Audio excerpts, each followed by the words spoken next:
가장 소중한 것을 바치는 마음이라는 제목으로 말씀을 전하겠습니다. 이곳에 불러주신 목사님과 그리고 여러 성도님들 그리고 하나님께 감사의 말씀을 드립니다.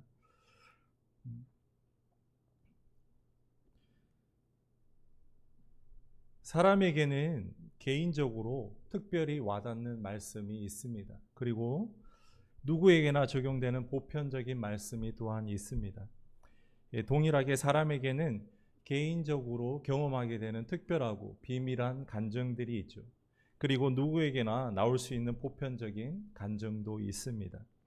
그래서 여러 사람들이 모인 곳에서는 개인적인 말씀 혹은 개인적인 간증을 풀면은 은혜가 될 때도 있지만 대부분의 성도들의 삶 속에서 적용점을 찾기 힘들어 함께 집에 와서 그분의 신비한 경험을 내가 들었는데 너무 큰 은혜를 받았어. 그런데 나의 일은 지극히 평범한 일상은 왠지 따분하고 지루한 것처럼 느껴지고 내 신앙생활이 마치 잘못된 것 같아. 이런 고백들을 하게 됩니다. 그래서 항상 여러 사람들이 모인 곳에서는 누구에게나 적용 가능한 보편적인 말씀 그리고 보편적인 간증을 나누는 게 중요합니다. 여러분, 하나님께서는 쉬지 않으십니다. 믿습니까? 하나님께서는 쉬지 않으십니다. 우리가 인생의 심곡천을 지나 빛나는 부흥로를 거쳐서 양의 문을 통과하기까지 하나님께서는 쉬지 않으십니다. 굉장히 웃으실 수도 있는 문장인데요.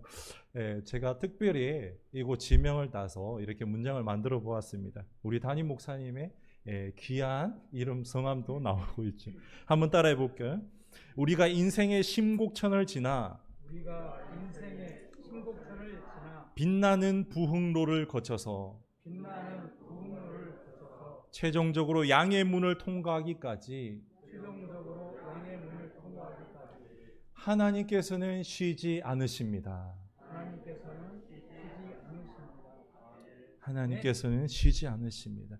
하나님은 그 길을 우리가 지나가기를 원하시기에 그 길 가운데서 지켜보고 계시며 옆에서 동행하고 계시고 뒤에서 밀어주시고 앞에서 인도하고 계십니다. 제가 하나님께 신곡천 교회에서 무엇을 전할까요? 제 입에 말씀을 넣어주십시오 하나님 이라고 기도했을 때 하나님께서는 아브라함의 이삭을 바치는 그림을 떠오르게 하셨습니다. 우리는 우리의 가장 소중한 것을 바쳐야 한다.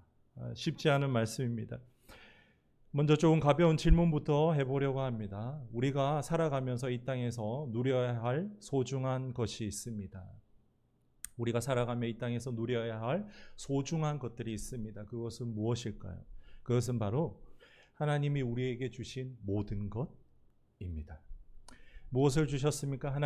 하나님께서 우리에게 주신 가족, 하나님이 우리에게 주신 허락하신 자연, 하나님이 주신 각양 생물들, 창조물들, 그것을 우리는 누려야 합니다. 가족을 누리고 있습니까? 자연을 누리고 있습니까? 창조물을 누리고 있습니까? 누린다라는 뜻은요, 생활 속에서 마음껏 즐기거나 맛보다라는 뜻입니다. 그 가운데에서 살아가는 우리는 이 모든 것을 누리며 살아가야 됩니다.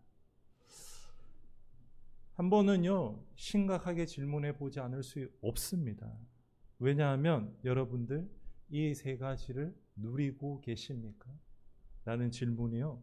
각자 답은 다르겠지만 대체로 비슷한 답이 나올 거예요.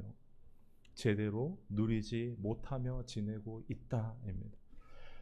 그렇다면 우리가 당연히 누려야 하는 것들, 하나님께서 우리에게 주신 가족, 하나님이 우리에게 허락하신 창조한 자연, 그리고 각양 생물들, 창조물들, 우리는 왜 누리지 못하고 있을까요? 누리지 못하게 하는 것들이 있다면 그것은 무엇이고 그것들은 누가 만든 것일까요?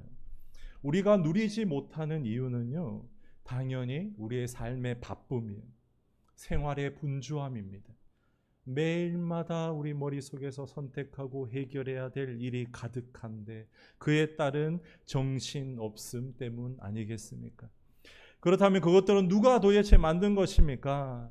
참 아이러니하게도 하나님이 가장 멋지게 창조한 인간들이 만든 것이에요. 인간이 이 땅에서 만든 것들로 인해서 우리는 하나님이 창조한 것들을 누리지 못하고 있습니다. 우리는 사실 성경에 기록된 하나님의 말씀에 대한 교육만으로도요, 우리 한평생 살아가기에 충분합니다. 그럼에도 불구하고 인간들은요, 초등, 중등, 고등, 대학 교육을 만들어서 끊임없이 평생 인간 교육을 시키고 있습니다. 또한 인간이 만든 각종 기계들, 차, 핸드폰, 인공지능, 로봇 등등, 그것에 우리는 온 신경을 쓰며 우리의 시간을 빼앗아 가 버립니다. 인간이 만든 사회 제도와 법들, 보통 복잡한 게 아니죠. 그리고 마지막으로 인간이 만든 술과 담배와 마약, 그리고 그것으로 인한 중독, 인간이 만든 각종 부동산, 미래를 위한 투자, 그리고 도박과 복권 등이 우리의 마지막 남아있는 시간조차 빼앗아 가버립니다. 그래서 이 모든 인간이 만든 것들로 인해서요, 우리는 마땅히 누려야 할 하나님의 선물들을 누리지 못하고 있습니다. 그것은 참으로 슬픈 일이 아닐 수 없습니다. 그렇다고 우리가 사회에서 살아가면서 인간이 만든 것들을 차치하고 그것들 없이 생활할 수도 없습니다. 슬프고 어찌 보면 참 비통해야 할 일이 아닐 수 없습니다. 두 번째 질문입니다. 그래서 우리는 살아가면서 다음과 같은 질문을 던지게 되어 있습니다. 삶 속에 꼭 해야 될 질문 중에 한 가지입니다. 하나님, 그렇다면 이 땅에서 우리가 살아가는 삶의 목적은 무엇입니까? 이 땅에서 그 목적에 맞게끔 살아가면서 소중하게 생각해야 될 그 가치는 무엇입니까? 저는 프레이 포유를 하고 난 뒤 이 질문에 대한 대답이 드디어 내려졌고 날이 갈수록 더욱더 명확해져만 갑니다. 한마디로 다음과 같이 말하고 싶습니다. 하나님을 만나는 것입니다. 질문이 뭐라고요? 이 땅에서 우리의 삶의 목적은 무엇입니까? 가장 소중한 삶의 가치가 무엇입니까? 하나님을 만나는 것입니다. 이 땅에 창조물로 태어나서 인간을 만드시고 각종 동물과 식물을 만드시고 자연을 만드시고 그것을 누리라고 허락하신 하나님, 그것을 만드신 창조주를 우리가 만나는 것, 하나님을 만나는 것, 그것이 우리가 이 땅에서 반드시 경험해야 할 최고의 경험이자 삶의 목적과 맞닿아 있습니다. 이 땅에서 살아가며 이 땅을 설계하시고 그것을 손수 만드신 하나님을 만나지 못한다? 정말 안 될 말이지요. 끔찍한 비극입니다. 만약 우리가 믿고 있는 종교가 달라서 태어나 보니까 믿지 않는 부모님, 예수를 모르는 부모님이 태어났어요. 천지를 만드신 하나님을 만나지를 못한다. 정말 비극 중에 비극이 아닐 수 없습니다. 세 번째 질문입니다. 두 번째와 이어지는 질문인데요. 삶의 주관자, 창조자인 하나님을 여러분이 만난다면 여러분은 과연 무슨 질문을 하고 싶으십니까? 저는요, 하나님 왜 절 이 땅에 태어나게 했습니까? 너무 못난 이 사람을 하나님 왜 만드셨습니까? 이런 질문을 해보고 싶었거든요. 하나님을 만나서 대면했을 때 평생 간직해온 가장 하고 싶은 질문이 여러분 무엇입니까? 오늘 너무 중요한 질문을 세 가지를 던졌는데요. 그것은 개인적인 삶의 목적과 관련되어 있는 것 아니겠습니까? 개인마다 삶의 이유와 목적이 다르겠지만 하나님은 공통적으로 다음과 같이 대답해 주실 것 같습니다. 그 이유는 말이야, 바로 내가 내게 이 땅의 아름다움을 경험시켜 주고 싶어서 만들었단다. 얼마나 아름답니? 내가 너를 생각하며 너를 위해서 만든 이 아름다운 동산, 이 세상을 내게 선물로 주기 위해 널 태어나게 했단다. 그런 것 같습니까?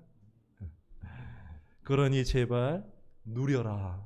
딴짓하지 말고 온 정신과 온 마음을 딴 데 허비하지 말고 누려다오. 우리가 자녀를 가지는 이유도 비슷하지 않겠습니까? 이 아름다운 가족 속에서 함께 누리고픈, 사랑을 주고받고픈, 이 땅의 아름다움을 함께 경험하고픈 그 마음 속에서 그 근본적인 욕구와 본능 때문에 자녀를 만들지 않겠습니까? 위 세 가지 질문을요, 우리가 마음판에 잘 기록하고 다음으로 한번 넘어가 보겠습니다. Pray for You 영상인데요. Pray for You 사역을 압축해서 보여주는 6분짜리 영상입니다. 한번 보고 다음에 말씀을 전하도록 하겠습니다.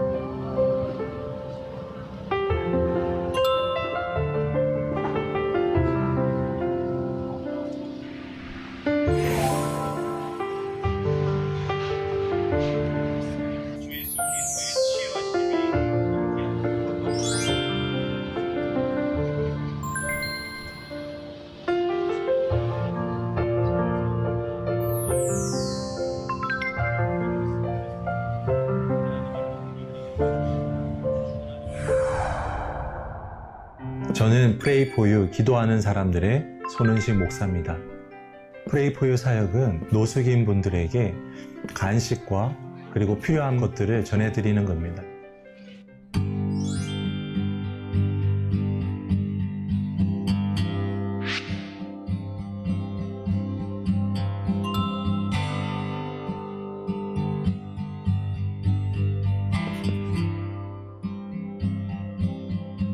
을지로 입구역에서 이제 지하철을 타려고 내려갔습니다. 그런데 노숙자분 한 5분 정도가 누워 계시더라고요. 그날 제 마음과 동일한 마음이 그들 가운데 있었는지 모르겠지만 기도하는 목사인데요, 기도해 드릴까요? 라고 했을 때 그분 중에 한 분이 갑자기 무릎을 꿇고 고개를 숙이시더라고요. 그때 기도할 때 은씨가 내가 여기 있다, 지금 내가 이들과 함께 있다, 고맙다 라는 주님의 마음이 느껴졌습니다.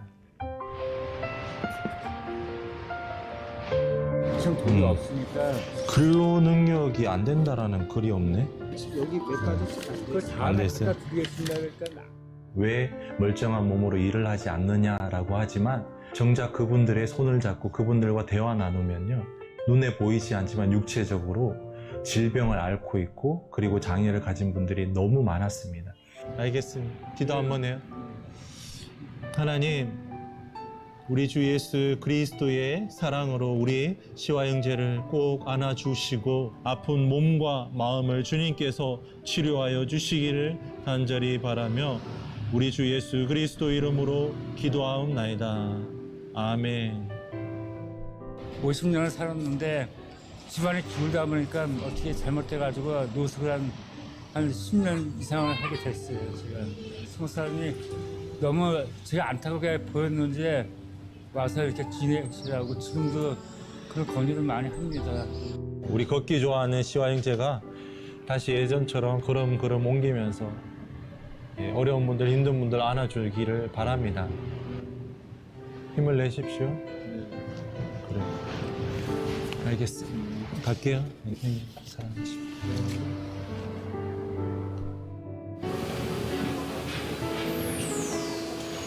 이쪽 싫어도 안 해주는가 봐. 그러니까 받으면 주면 좋고 안 주면 말고 그런 거지. 그러겠어요. 그런데 돈 갖다가 내가 내는 데는 처음 봤어. 안 사오나 또 그렇게 자꾸 사와요. 이번에도 가을에는 설악산도 한번 갔고요. 그리고 올해 초에는 이제 비행기도 한번 타보자 해서 제주도 다녀왔죠. 3분. 항상 내 친아들처럼 참 내 머릿속에 항상 담아 있고 있어요.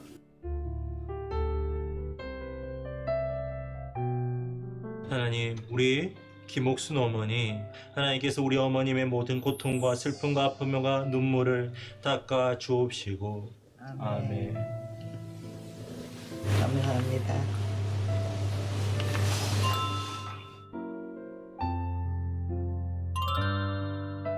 승리의 노래가 온 손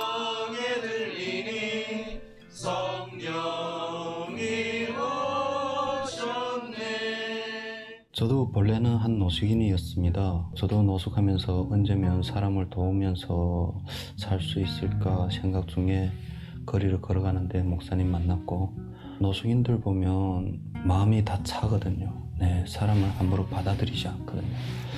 근데 함께 대화하고 기도하다 보면 이 자리에 하나님께서 같이 있어 주시고 하나님께서 이 사람들이 마음을 바꿔준다 하는 그런 느낌은 받고 있습니다. 거리에 아픔을 함께 경험했던 그 형제분들이 사역할 때 저보다도 훨씬 더 귀하고 값지게 사역하는 모습들을 보면서요, 저도 많이 도전을 받고 위안을 얻고 위로를 받습니다. 네.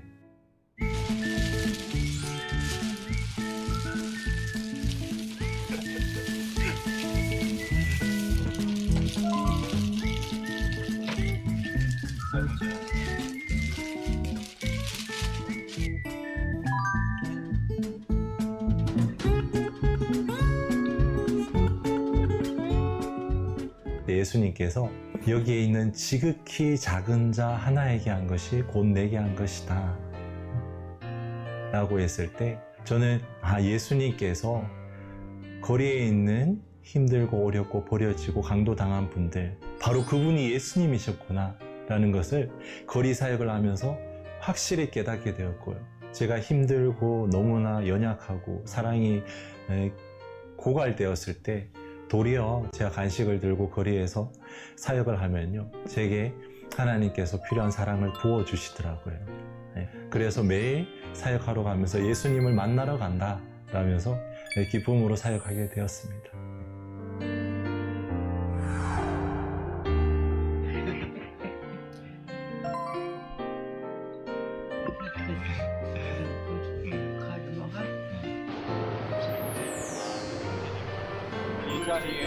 거리로 나왔습니다. 얼어붙은 마음과 몸을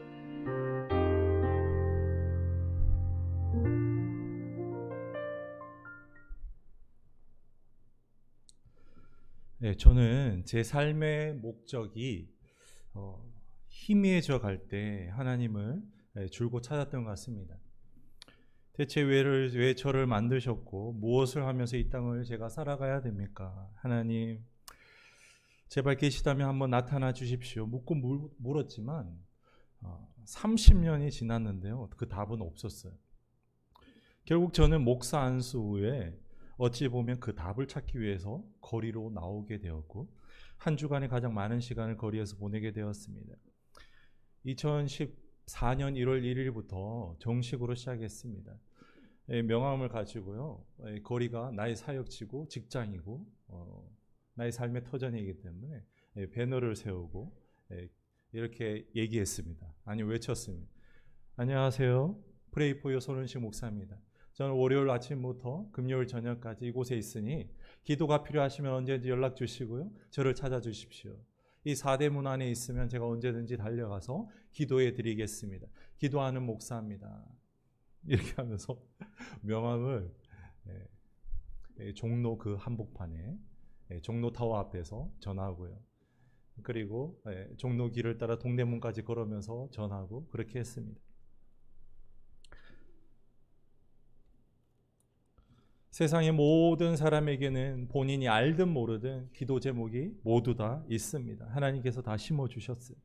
그 기도 제목을 두고, 그 기도 제목을 두신 하나님의 뜻이 있고, 그 이유는 바로 그 기도 제목을 두고 간절히 기도할 때 살아있는 하나님을 만날 수 있는 그 열쇠로 만들어 두신 거죠. 그래서 우리에게 모두 다 하나님께 나아갈 수 있는 그 도구와 발판이 있습니다. 그것이 바로 하나님께서 우리에게 주신 그 열쇠입니다.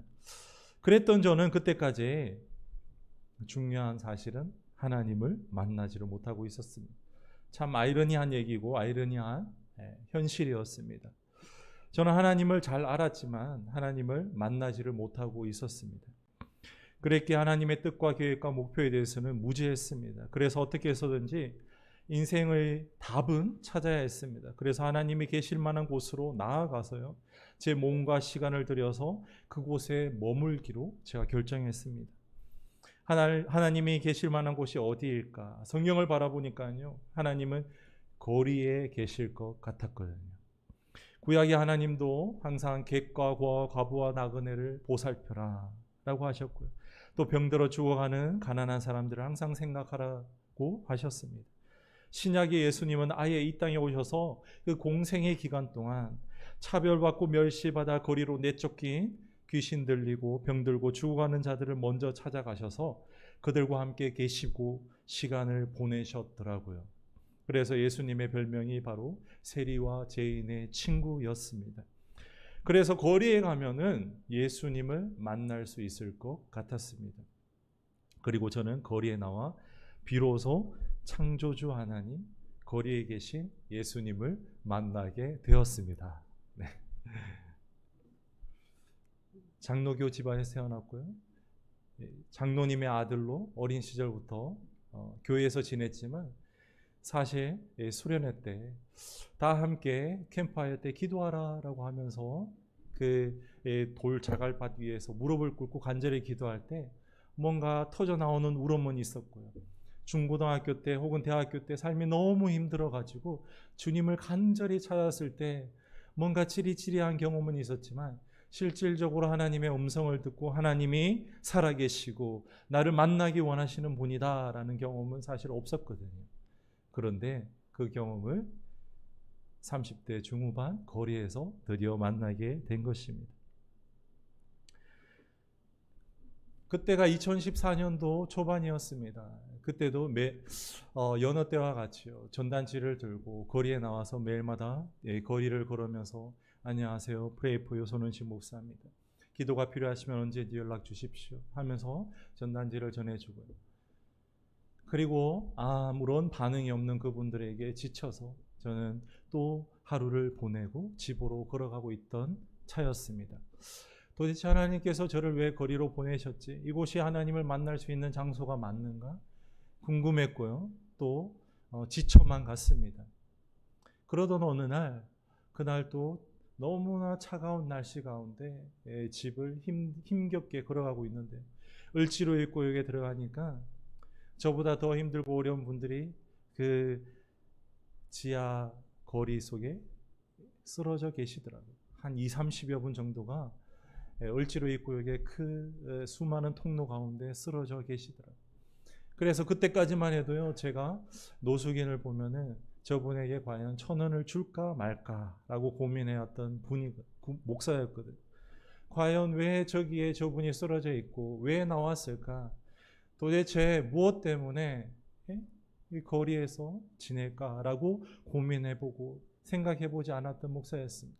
그런데 그때 너무나 삶이 힘들었고 또한 내가 도대체 왜 거리에 나왔는지 그 이유를 알 수 없었을 때 그때 거리에 쓰러져 있던 그분을 바라볼 때 이심전심 제 마음이 마치 그분의 마음과 동일함이 느껴졌던 거예요.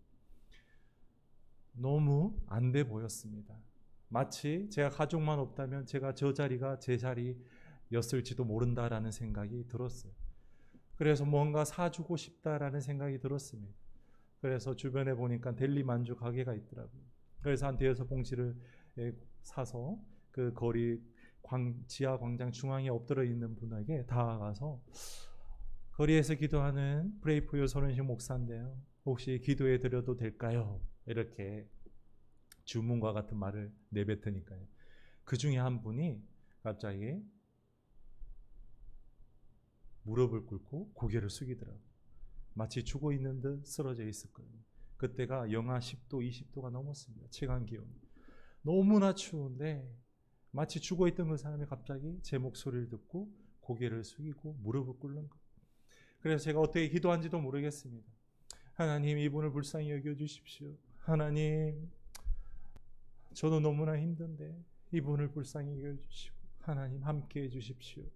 어떤 기도를 드렸는지도 잘 모르겠어요. 그런데 갑자기 그때 제가 이제까지 한 번도 경험해보지 않은 음성이요. 제 가운데, 마음 가운데, 가슴 가운데 너무 가득 울려 퍼지는 거예요. 은식아, 고맙다. 내가 이들과 함께 있다. 찾아와줘서 고맙다. 누가 옆에서 말한 것도 아니고 제 안에서 울려 퍼진 그 하나님의 음성을 듣고 그때부터 그 날부터 전혀 바뀐 게 없이 제 상황과 형편이 전혀 바뀐 게 없는데도요. 그 다음 날부터는 마치 구름을 걷는 듯 매일마다 거리로 나왔고 사역을 끝내고 또 거리에 있는 그분들을 만나러 갔습니다. 그렇게 하루 이틀 지내면서요. 천국에 있는데 아무런 걱정이 없어지는 거예요. 하나님이 내 옆에 계시니까, 내가 하나님을 만나니까 그때부터 내 삶의 모든 걱정이 없어진 거예요. 이 프레이프가 어떻게 되었든 아무런 걱정이 없어요. 물론 프레이프요 사역을 처음 나올 때 주님께서 은씨가 네가 내 사역을 하면 내가 너 가정과 사역을 내가 지켜주겠다, 책임지겠다 라는 약속은 받고 나왔지만 정말로 하나님, 살아계신 하나님을 만나고 나서부터는요, 모든 삶의 문제가 사라져 버린 것입니다. 그 하나님을 여러분도 만나기를 바랍니다. 40여년간 줄곧 교회와 사회에서 신앙생활을 하면서 느껴보지 못했고 누려보지 못했던 예수님의 실존을 거리에서 나와 만나고 그 만남의 시작을 이루게 된 것입니다. 거리에서 거리의 분들과 대화를 나누며요, 언젠가부터 나도 이분들과 별 차이가 없다라는 것도 알게 되었습니다. 거리의 분들과 대화를 나누면 나눌수록 그분들 속에서 예수님의 곁에 계시고 그분들 곁에 계신 예수님이 나에게 더욱더 가까이 찾아오며 느껴졌습니다. 거리의 분들을 통해서 배우는 그 삶의 지혜가 보통이 아니었습니다. 그분들이 한마디 툭툭 내던지는 말씀이 보통 말씀이 아니었습니다. 목사님, 전 오늘 아침에 급식소에서 밥을 먹어서 지금 배가 고프지 않습니다. 아니요, 그래도 저녁에 또 식사를 못 하시니까 이 간식을 받으세요. 아니에요, 목사님. 목사님께서 정성을 다해 준비한 간식은 허기진 또 다른 분에게, 급식소를 못 찾을 정도로 몸이 아파서 움직이지 못하는 분에게 드리세요. 저는 괜찮습니다. 저는 충분합니다. 라고 하시는 말씀을 들으면서요, 성경의 자족이란 말씀을 제가 깨닫게 되었고요. 감사합니다, 목사님. 저희를 위해서 이곳까지 찾아와 주셔서 감사합니다. 갈 때마다 감사를 외치시는, 저보다 얼굴이 더 웃음꽃이 활짝 꽃이 피우신 그분들을 보면서요, 만족과 감사에 대해서 제가 배우게 되었고요. 목사님께서 지난주에 해주신 기도로 인해서 제가 아픈 몸이 나았습니다. 목사님 감사합니다 라고 하는 분을 통해서 정말 이 기도를 하나님이 듣고 계시는구나 라는 것을 깨닫게 되었습니다. 목사님, 전 지난주에 거리에서 배가 너무 허기져 기도할 때 하나님의 사람이 오셔서요, 먹을 것을 전해주고 가셨습니다. 거리에서 하나님을 만났습니다. 그런 고백을 통해서 정말 2000년 전에 그 거리에 계셨던 예수님께서 지금도 임마누엘 하나님으로 이 거리에서 아프고 힘들고 어려운 분들 곁에 계시구나라는 것을 깨닫게 되었습니다. 결국 거리의 분들의 삶과 그분들의 이야기를 통해서 이 땅에서 가지는 소유와 욕구에 대해서 다시 한번 생각해 보게 되었고, 내 안에서 가지고 싶어하는 욕구들을 점차 내려놓게 되었습니다. 그런 시간들을 거치면서 하나님께서는 제게도 신앙의 마지막 단계의 시험, 그에 대한 말씀을 하시고 계셨습니다. 마지막 단계의 시험. 하나님께서는 결국 믿음의 조상 아브라함의 예를 통해서요, 우리 모두에게 우리의 완전한 헌신을 요구하고 계심을 알게 되었습니다. 바로 현재 나의 가장 소중한 것을 바치라라는 것입니다. 여러분이 가진 것이 많아서 가장 소중한 것이 무엇인지 잘 모르겠다라는 분이 계십니까? 그렇다면 눈을 감고요, 오늘 하나님이 내 생명을 가져가신다라고 한번 생각해 보시기 바랍니다. 그러면 가장 떠오르는 것이 무엇입니까? 그것이 바로 여러분이 가장 소중한 것입니다. 누구야 지금 나에게로 오지 않겠니? 하나님, 그것 때문에 안 돼요. 그것 때문에. 부자 청년에게 있어서는 재물이었어요. 각자에게 무엇이 가장 먼저 떠오르는 게 있을까? 그게 바로 여러분에게 있어서 가장 소중한 거예요. 내 사랑하는 아들, 딸 때문에 안 돼. 그게 바로 아브라함이었거든요. 너 지금 나에게 올 수 있게. 이삭 때문에 안 돼요, 주님. 안 돼. 마음으로 머리로 한번 생각해 보시기 바랍니다. 오늘이 나의 마지막 날인데 내가 지금 죽는다는데 이 땅에서 내 가장 소중한 것이 무엇입니까? 그것이 필요합니까? 과연? 주님은 내 소중한 것들과 함께 내 생명을 소유하고 계신 분입니다. 생명의 주인이신 분이 지금 나를 부르고 계시다고 생각해 보십시오. 내가 지금 누구를 의지하고 누구에게 붙들려 있어야 합니까? 우리는 하나님께 무엇을 바친다고 하면 너무 우리가 물질에 많이 소유되고 구속되어 있어서요. 전부 돈이라고 생각하는 경향이 있는데 아닙니다. 저는 물질이 아니라 우리의 목숨이라고 생각합니다. 여러분의 목숨을 지금 하나님이 원하신다면 여기에서부터 우리의 고민이 시작된다고 생각됩니다. 고향과 친척과 아비의 집을 떠나 하나님이 지시할 땅으로 가서 하나님과 동행하며 믿음이란 무엇인가에 대한 정의를 쌓고 쌓았던 아브라함에게 있어서도요. 한 가지 놓지 못하고 있었던 게 있습니다. 그것은 바로 100세 낳은 아들 이삭입니다. 창세기 22장 11절 12절 여호와의 사자가 하늘에서부터 그를 불러 이르시되 아브라함아 아브라함 하시는지라 아브라함이 이르되 내가 여기 있나이다 하매 사자가 이르시되 그 아이에게 내 손을 대지 말라 그에게 아무 일도 하지 말라 내가 내 아들 내 독자까지도 내게 아끼지 아니하였으니 내가 이제야 네가 하나님을 경외하는 줄을 알겠다. 그 다음부터는 아브라함의 시험이 있었다는 구절이 없습니다. 왜냐하면 시험할 필요가 없거든요. 이제야 알겠다. 해결된 거예요. 하나님. 네가 네 아들 내 독자까지도 내게 아끼지 아니하였으니 이제 시험은 끝났다. 아브라함. 내가 이제야 네가 하나님을 경외한 줄을 아노라 알겠다라고 하신 것입니다. 저는 이 말씀의 진리를 거리에서 깨닫게 된 것입니다. 얼마 전에 시를 한 편 지었습니다. 어릴 때는 눈앞의 모든 것이 신기했고 작은 것에 웃고 즐거웠고 기뻤습니다. 하지만 어릴 때는 멀리 내다보는 눈이 없었고 이 시대를 읽을 수 있는 눈이 없었기에 부모님은 좀 더 많은 경험을 쌓기를 원하셨고 학업을 위해서 시골에서 대구로 보내는 희생을 감수하면서 제가 꿈을 더 크게 가지기를 원하셨죠. 네 꿈은 뭐니? 얘야. 그러면 좀 더 큰 꿈을 한번 가져보려. 20대, 30대 성인이 되었습니다. 멀리 내다보는 안목이 생겼고 여러 나라를 돌아다니며 미래를 생각하며 자신에게 무엇을 투자하기 시작했습니다. 어렸을 때 누려보지 못했고 가져보지 못한 것들을 가져보면서 만족이라는 단어도 떠올리기 시작했습니다. 그런데 감사하다는 마음이 들지 않는 거예요. 선물로 무언가 받은 것들에 대한 감사도 사라졌습니다. 감사가 사라진 비어있는 이 공간에 답답, 짜증, 무망, 공허, 우울, 절망이라는 감정이 차지하기 시작했습니다. 주변에서는 작은 것을 보면서 감사해야지 라고 말은 하는데 작은 것들은 이제 아예 눈에 들어오지도 않게 되었습니다. 어린아이 때와 같이 내 눈앞에 있는 것들에 대해서 감사할 수 없겠니? 넌 이미 많은 것을 가지고 있잖아. 프레이 포 유를 시작하면서 거리에 계신 예수님을 만났습니다. 내 이웃을 내 자신과 같이 사랑하라 라는 말씀을 깨닫기 시작했습니다. 예수님의 공생의 3년이 제 가슴 속에 들어오기 시작했습니다.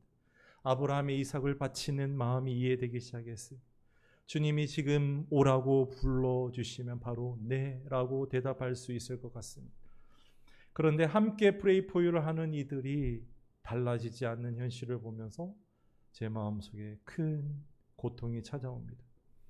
내가 아는 그것을 함께 누리지 못한다는 것이 그 어떤 답답함보다 더 큰 무기력함으로 제게 찾아왔습니다. 그러던 가운데 하나님께서는 욥의 회개와 바울의 회심에 대한 말씀을 제게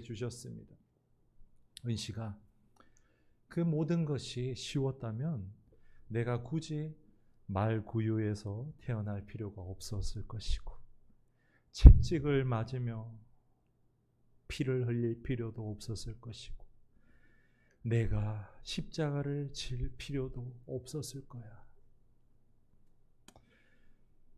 가장 귀한 것을 깨닫기를 원한다. 내가 내게 줄 수 있는 최고의 선물을 네가 가지기를 바란다. 하나님이 주시는 선물은 쉽게 얻을 수는 없겠더라고요. 쉽게 얻을 수는 없겠더라고요. 그래서 어렵게 얻은 만큼 그 선물은 더 값지고 내 안에서 영원한 빛을 내는 것 같습니다. 마지막으로 두 가지 이야기를 전하고 끝마치려고 합니다. 어찌 보면 여전도의 남전도와 관계된 말씀인 것 같습니다. Pray for You가 나름 유명해졌습니다. 하지만 제 주변에 있는 지인들, 친구, 목사님들은 여전히 이 Pray for You가 친숙하고 가까워지지 않는 모습들을 보면서 생각하는 바가 많습니다. 그 중에 한 가지는 바로 나도 잘 아는데입니다. 나도 잘 아는데. Pray for You를 소개하면 제 앞에서 보이는 반응이 대부분 아래와 같습니다. 아, 그거 나도 예전에 많이 해봤어. 나도 예전에 소외계층 좀 도와봤어. 우리 교회에서도 이거 사역하고 있어. 천막 치고 매주일마다 한 번씩 식사 주고 있어. 내가 예전에 구제사역 팀장이었거든. 그래서 Pray for You는 내가 해보지 않았는데 나도 잘 알 것 같아. 그건 것 같습니다. 근데 질문하고 싶습니다. 그런 사람들에게. 거리에 있는 분에게 매주마다 최소한 6개월 이상 매주마다 나아가서 동일한 분에게 인사하고 대화 나누고 필요한 물품을 전하고 함께 손을 잡고 기도한 적이 있다고? 있어? 고개를 못 끄덕이죠. 없다는 걸 내가 알거든요. 위 질문 하나로 대부분은 입을 다물게 될지도 모르겠습니다. 제가 잘난 체 하려는 게 아닙니다. 6개월 이상 누구의 관심과 도움도 받지 못하는 분을 매주 한 차례 이상 동일한 시간에 찾아가서요, 시간을 들이고 정성과 기도를 들여서 그분을 만난다면요, 그 맞이하는 분도 그리고 하늘에 계신 하나님도 기뻐하실 것입니다. 그 맞이하는 분은요, 저절로 마음이 열리고 그 안에 하나님의 함께 하심을 경험할 것입니다. 제가 매주마다 찾아가서 만나는 분들은 영적 기도를 하지 않습니다. 왠 줄 아세요? 굳이 그걸 할 필요가 뭐가 있어요? 저와 만나면서 하는 말이 목사님이 찾아오는데 하나님이 오시는 것 같아요. 목사님 너무 기다렸어요. 매일마다 기다려져요. 저와 함께 하나님께 마지막으로 손을 잡고 기도할 때 그분들이 아멘 하고 눈을 뜨면요, 그 눈망울에 이슬이 맺혀져 있는데 굳이 영적 기도를 할 필요가 뭐가 있어요? 그분들 마음속에 하나님이 있다는 걸 그분들이 더 잘 알고 있는데 굳이 말로서 주님 다시 오세요 라고 말할 필요가 없어요.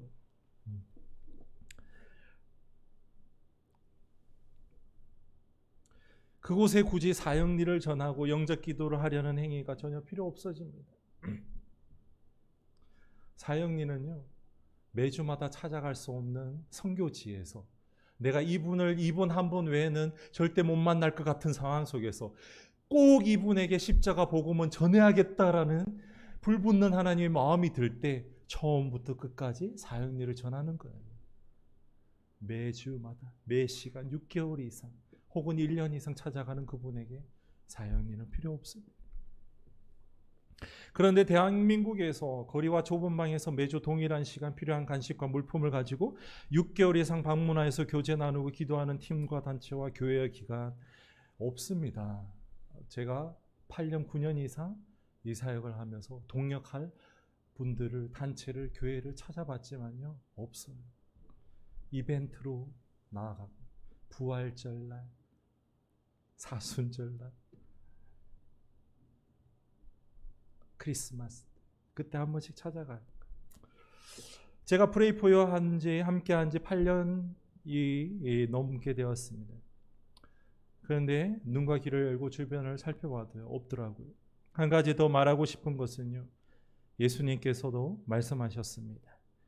누가복음 10장의 선한 사마리아인의 비유, 너무 잘 알잖아요. 그 마지막 구절이 무엇인지 아시죠? 가서 너도 이와 같이 하라.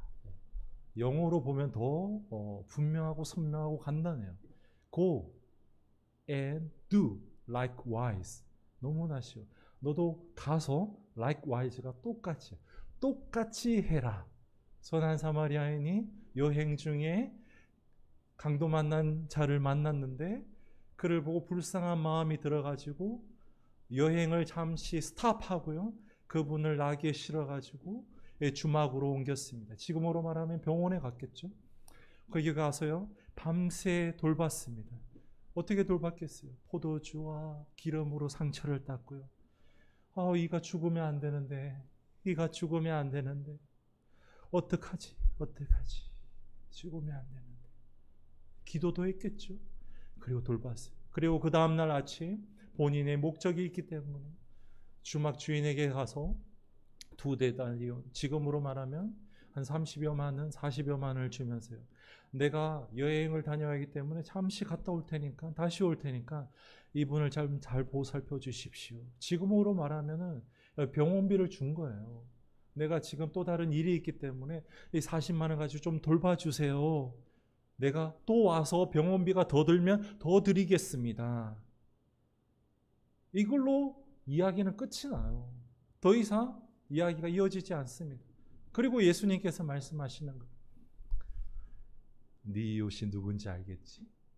너도 가서 이와 똑같이 해. 물론 우리에게 다른 지켜야 될 성경의 말씀이 많이 있고 그런 것도 다 중요하다고 생각한다면 딱히 드릴 말씀은 없습니다. 그런데 성경의 핵심이 우리는 잘 알잖아요. 하나님 사랑과 이웃 사랑. 그런데 너희가 어떻게 보이지 않는 하나님을 사랑할 수 있냐? 보이는 이웃도 사랑하지 못하면서 라고 요한 1서에 분명히 말씀하셨거든요. 그래서 우리에게는요, 성경의 핵심은 한 가지로 정의 내릴 수 있는 거예요. 보이는 내 이웃을 사랑하라. 그럼 보이지 않는 하나님도 사랑할 수 있다. 그럼 성경의 핵심인 하나님 사랑과 이웃 사랑이 결론을 맺게 되는. 그리고 두 번째로 프레이포유의 전도 방법입니다.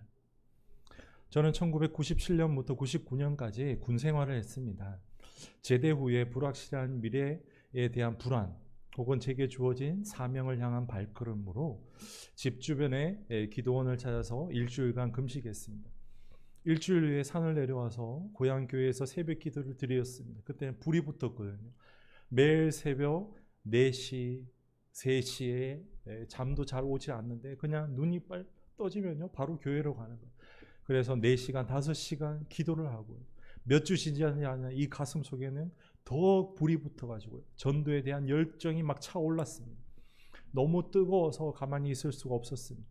그래서 개인적으로 저 혼자 전도지를 만들어서 인쇄소에서 1000장, 2000장 가량을 인쇄해가지고 동네에 시골에 있는 청도라는 곳에서 제가 태어나고 그때까지 지금도 부모님이 살고 계십니다.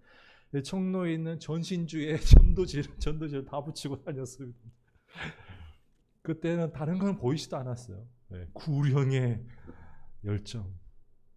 또 자전거를 이용해서요. 가가오 다니면서요. 우편함에 모두 이 전도지를 넣으면서 거리에 다니면서 만나는 동네 이웃들에게 안녕하세요. 예수님 믿으세요. 라고 말하고 다녔습니다. 사실 우리는 이 땅에서 태어남과 동시에 모두 전도 행위를 하고 있습니다. 먹고 말하며 행동하는 모든 순간이 그리스도인으로서 우리가 다른 사람에게 우리를 알리는 전도 행위입니다. 우리는 그 믿고 있는 바를 온몸으로요 표현하며 지인과 주변 이웃에게 우리의 신앙을 전하고 있습니다. 이미 전했습니다. 우리 이웃들은요 우리의 모습을 보며 벌써 예수님은 저런 분이구나, 하나님은 저런 분이구나, 벌써 다 파악했습니다. 끝났습니다. 잘 믿으면 그것을 잘 표현하겠고 못 믿으면 잘못 표현할 뿐입니다. 우리는 이웃들에게 매일 살아계신 하나님을 우리 온몸으로 전하고 있습니다. 하나님은 자신을 간절히 찾는 자에게 선물을 허락하십니다. 성경에는 믿음이 선물이라고 기록되어 있습니다. 그래서 믿음에는 결국 개인의 의지, 간절한 마음이 있어야 됩니다. 의지는 개인의 선택이며 개인의 선택은 타인의 모습으로부터 말미암습니다. 그리스도인의 삶의 모습을 지켜보며 우리의 이웃은 저 사람의 믿음이 있는 행동을 선택할지 말지를 결정하는 것입니다. 8년간 이어져 온 프레이포유의 전도 방법이 이것입니다. 저는 10년간의 교회 부교육자 생활을 통해서요, 넌크리스천이 기독교인의 모습을 보면서 교회를 찾는 시기가 안타깝게도 이미 지났음을 알게 되었습니다. 제가 10년간 교육전도사, 전임전도사, 부목사로 활동하면서 누구의 모습을 통해서 나는 예수님을 전혀 모르는데 예수님을 알고 싶어요. 예수님을 알고 싶어요. 라며 교회에 찾아오는 새신자를 죄송합니다. 한 사람도 만나지를 못했어요.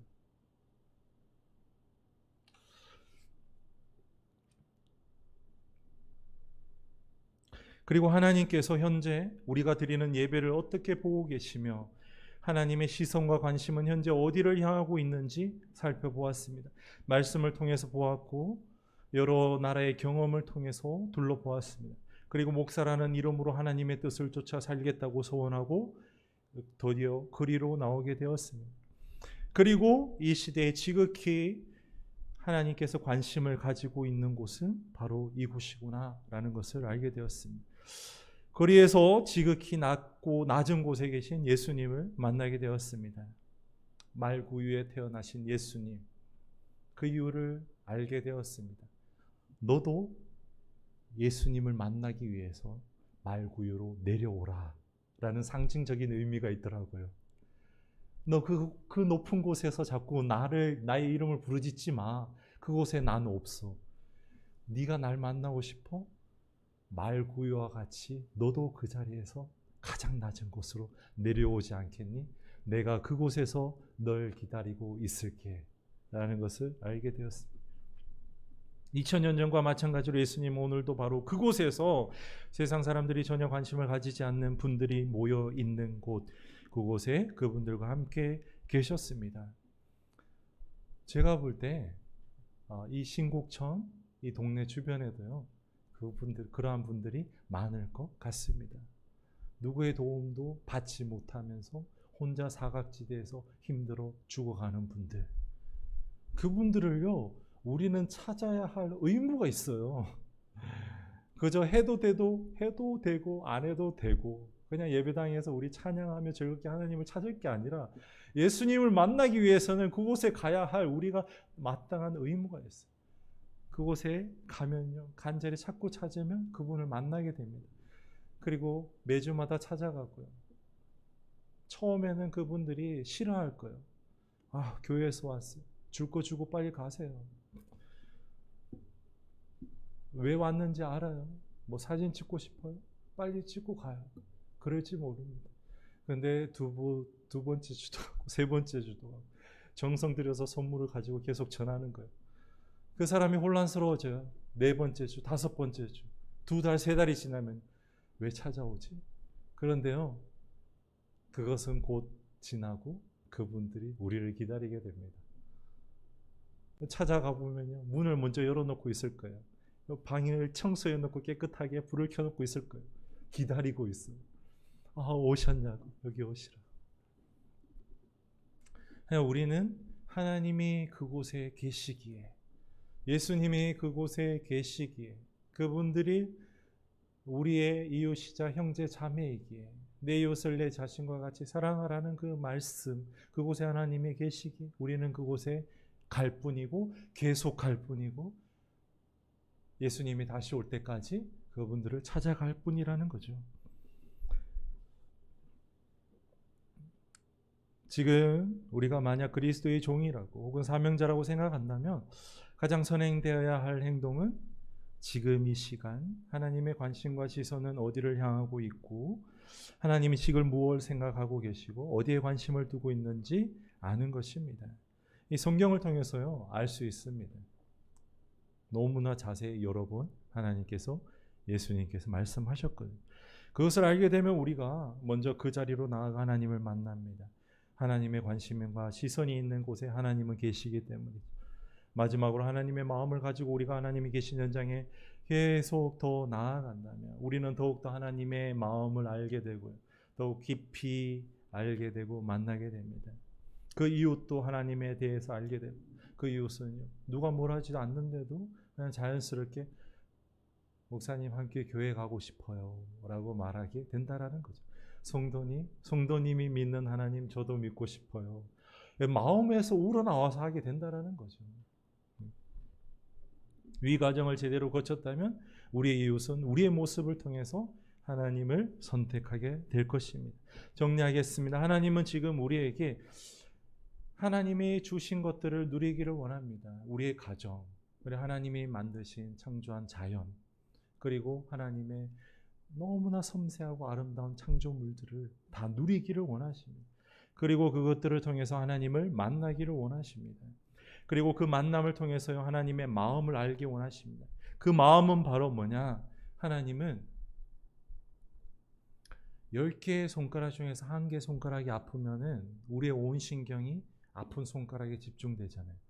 10명의 건강한 아들을 낳았는데 9명의 아들 낳았는데 1명의 아들이 아프다고 생각하면요. 그 부모의 마음은 그 아픈 아이 1명에게 온 신경이 집중됩니다. 지금 하나님은요. 건강한 19명의 잘 먹고 잘 사는 하나님의 축복 가운데 사는 9명의 아들, 딸들에게 온 신경이 있는 게 아니라 아픈 아들 1명에게, 딸에게 하나님의 온 신경이 있다는 사실을 우리가 잊고 있었어요. 아무리 잘 먹고 멋지게 눈물을 흘리면서 하나님 찾아도요. 하나님의 관심과 시선은 아픈 아이에게 속해 있거든요. 그래서 그 하나님의 마음을 알게 됩니다. 그 하나님의 마음은 지금 같은 인간에게 버림받아서 거리와 좁은 방에서 혹은 사각지대에서 홀로 죽어가는 우리의 형제 자매를 우리가 나아가서 좀 더 건강하고 좀 더 많이 가진 우리가 나아가서 살피기를 원하신다라는 거죠. 그것이 바로 예수의 마음, 부모의 마음입니다. 이 모든 과정에 가장 기본으로 깔려 있는 것이 있습니다. 그것은 바로 생명의 주인은 하나님, 그분이 지금 나를 데려가도 나는 기쁨으로 응할 수 있고 갈 수 있다라는 그 마음, 그 아브라함의 마음, 확신입니다. 그것이 바로 아브라함의 예를 통해서요, 믿음의 선진으로 세워서 우리에게 따르기를 원하는 하나님의 마음입니다. 기도하겠습니다. 하나님, 오늘 프레이 포 유를 통해서 알게 된 하나님의 마음을 함께 나눌 수 있고 전할 수 있는 시간을 주시니 감사합니다. 하나님께서 세우신 이 심곡천 교회, 하나님 분명한 뜻이 있고 분명한 목적이 있습니다. 하나님의 모습을 더욱더 보여주십시오. 하나님의 마음과 심장을 알게 해주십시오. 하나님의 뜻대로 나아가게 하십시오. 하나님의 마음껏 사용할 수 있는 교회가 되게 해 주옵소서. 신곡천 교회에서 살아계시고 항상 함께 계시고 성도분들을 지키시는 예수 그리스도 이름으로 기도하옵나이다.